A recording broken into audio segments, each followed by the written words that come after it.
RC enthusiasts, have you ever decided to build a new kit and fit it with electronics with the intention of running it and paint up a really cool body for it only to decide, wow, this came out great. You're too pretty to get dirty. Let's put you in the display case and make you a shelf queen. Well, that's not going to happen in this video because we're going to get it on the track and get it dirty.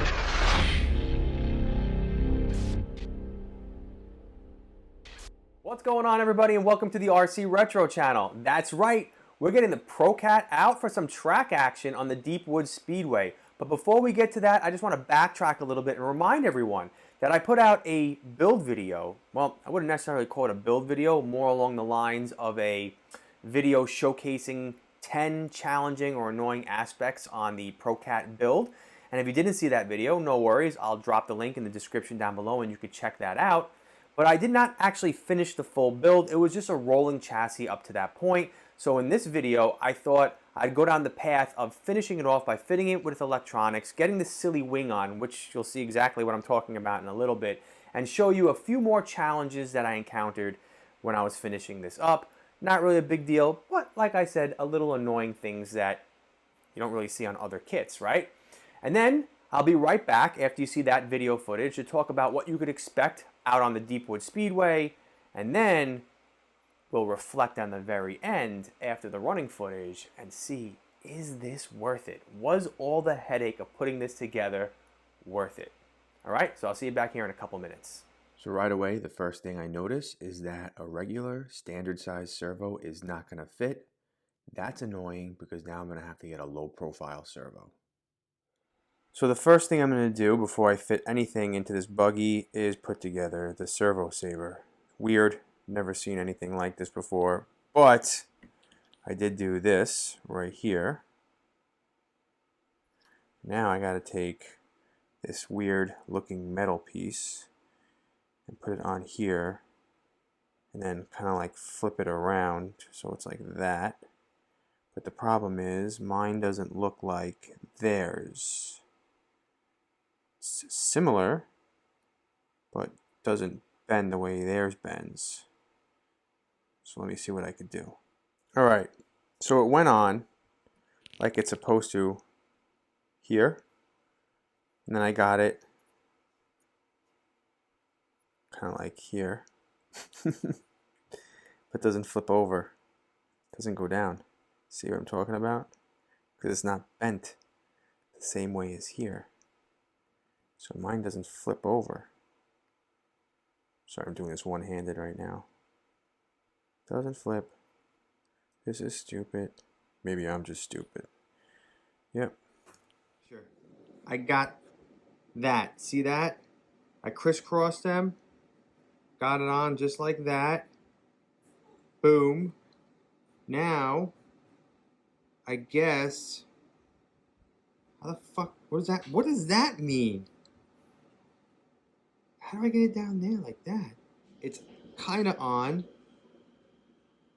I mean, once I compress it up against the servo, it'll be a little bit more flush, like that. But it's not sitting nicely around it right now.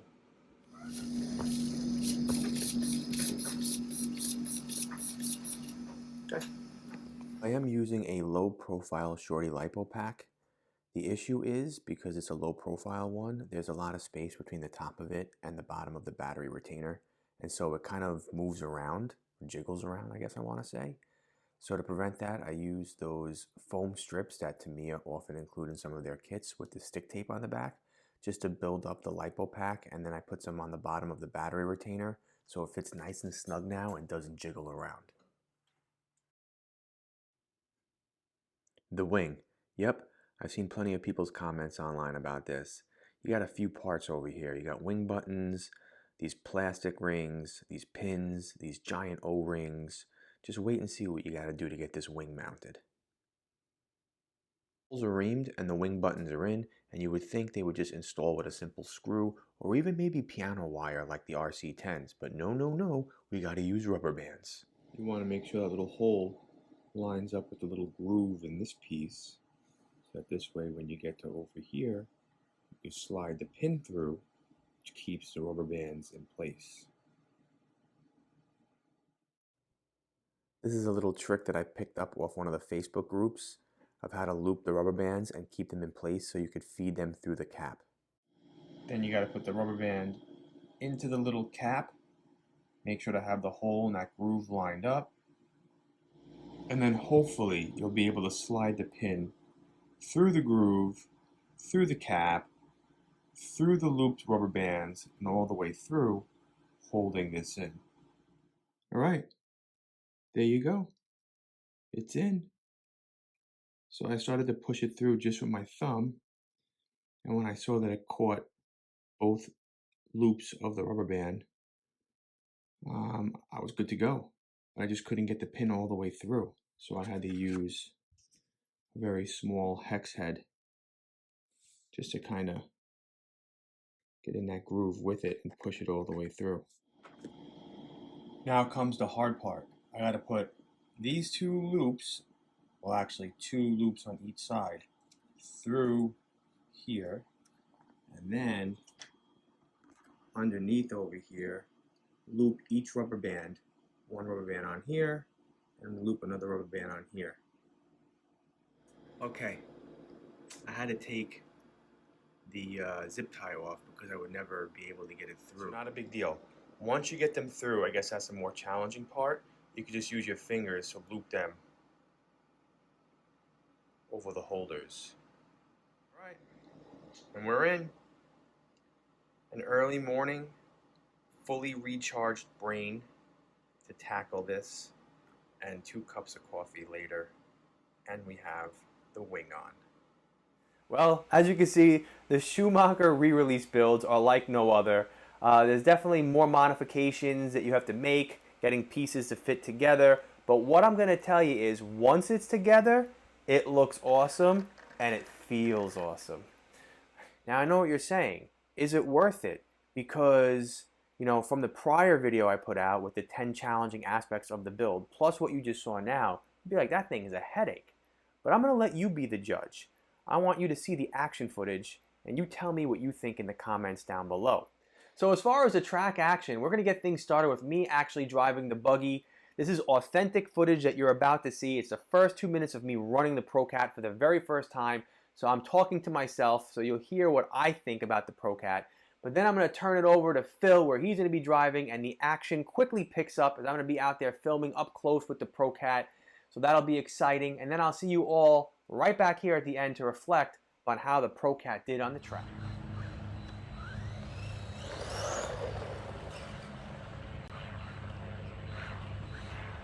3, 2, 1. Ooh. All right, let's go.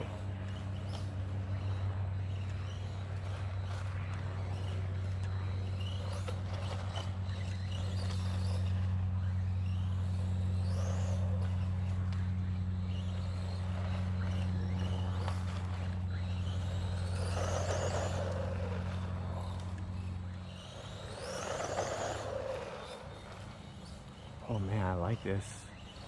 I like this. Oh, don't like that. What happened there?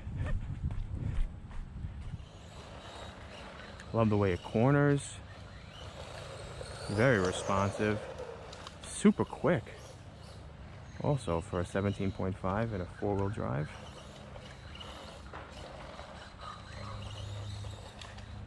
Definitely I don't think I need the 13.5 in here. 17 is more than enough for me.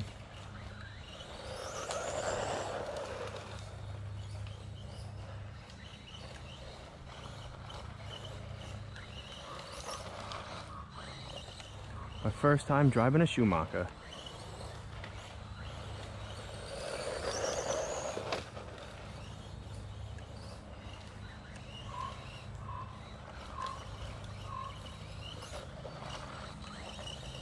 Hey Phil. Yeah.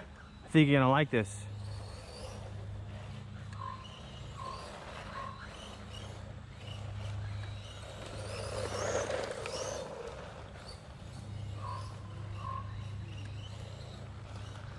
Keeper, huh? It's a keeper. I love the way it sounds so smooth, takes off, corners. It's got plenty of pep for a 17.5.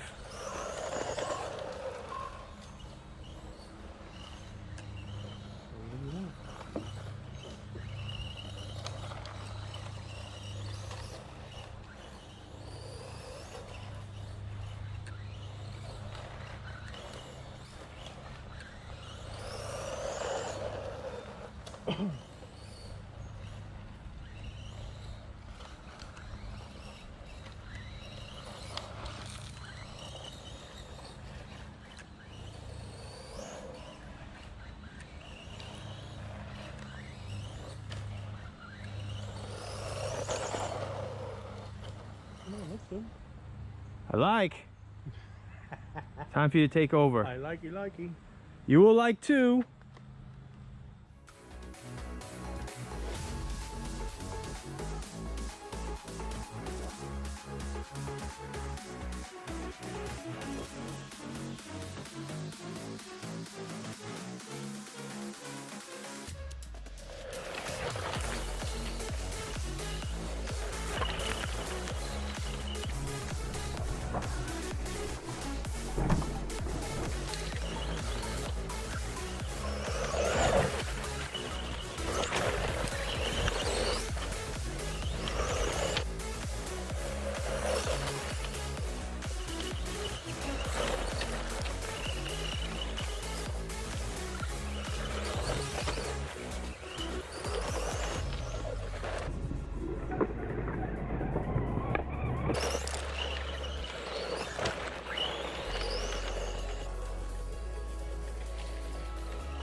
Got there, I'm like, under my breath, I'm like, all the way on the other side, man.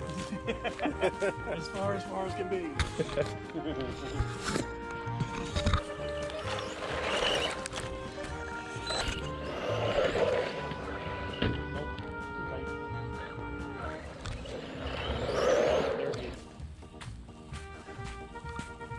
Landed in Never Never Land.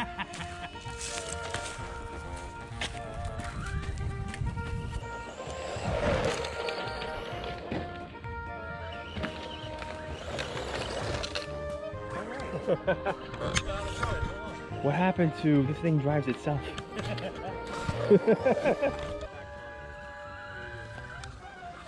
By the way, it's looking wobbly. Yeah. Is the tire coming off? Nope. No, the tire coming off the beam. Oh. Yeah, I didn't glue these.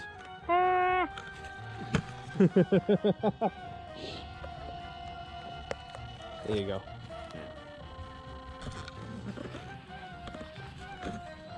People are all like, why didn't you glue them?